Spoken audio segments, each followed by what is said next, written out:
Nagy Imrét 1955. áprilisában menesztették a minisztertanács éléről. Milyen következményekkel járt ez a leváltás?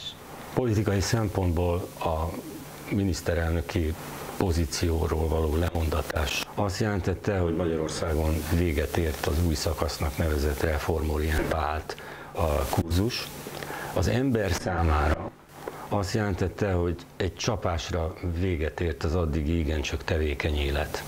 Heti politikai bizottsági ülés, minisztertanácsi ülés és megszámlálhatatlan egyéb tanácskozás, elintézendő ügyek és akták százai hetente, ehelyett ez a szoba, és leginkább ez az íróasztal vált a következő mintegy másfél évben Nagy Imre életének színterévé.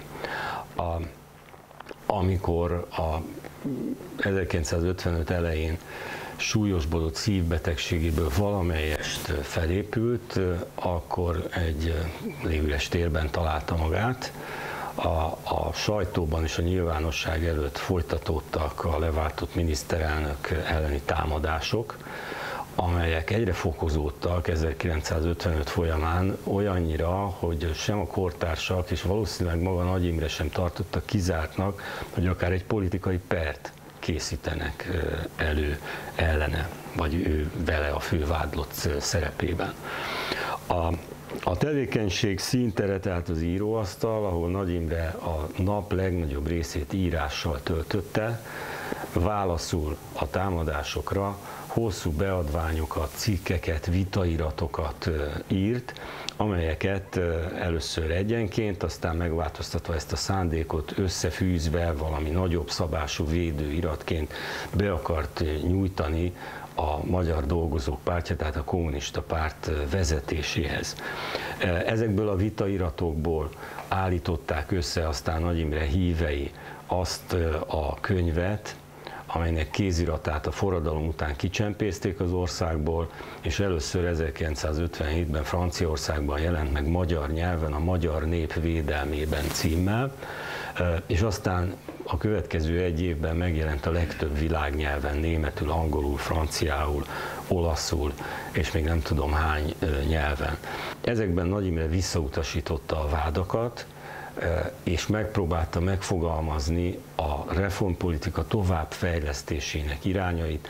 Itt írta a később nevezetessé vált, vagy legnevezetesebbé vált olyan cikkeit, amelyek egyrészt a külpolitika kérdéseiről szóltak, és ebben először fogalmazódott meg kommunista politikus tollából Magyarország semlegességének célkitűzése, vagy a magyar közélet erkölcsi etikai kérdéseiről szóló tanulmány, amelyik egy átfogó kritikát kísérelt meg ugyancsak elsők között a sztálinizmussal szemben.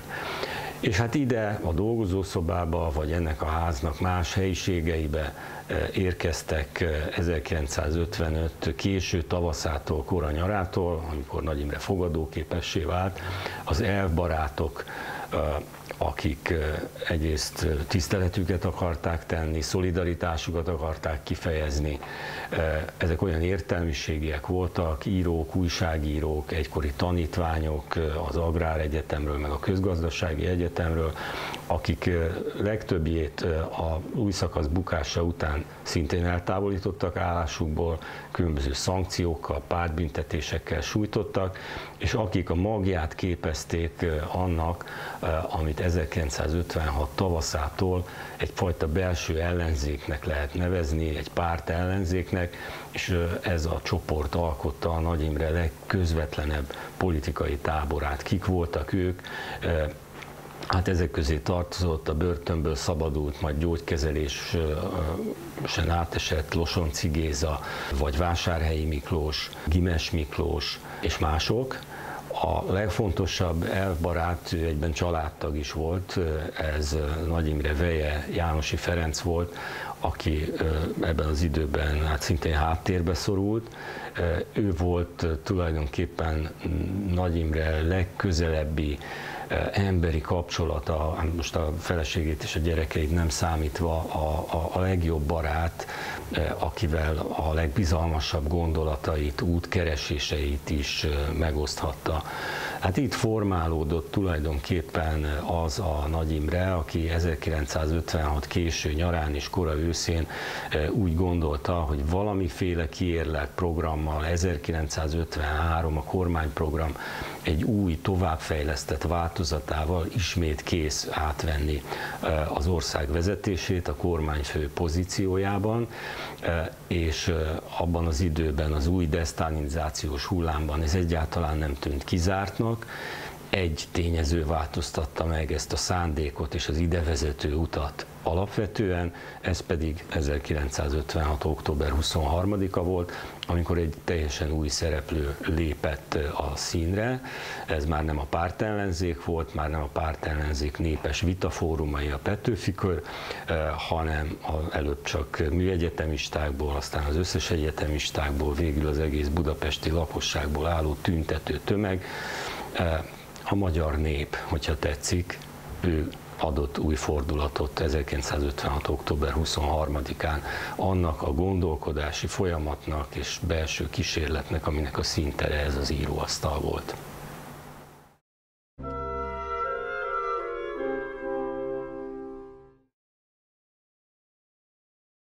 Amennyiben többet szeretne megtudni Nagy Imréről, 1956-ról, vagy általában a korszakról, látogasson el a Nagy Imre Emlékházba.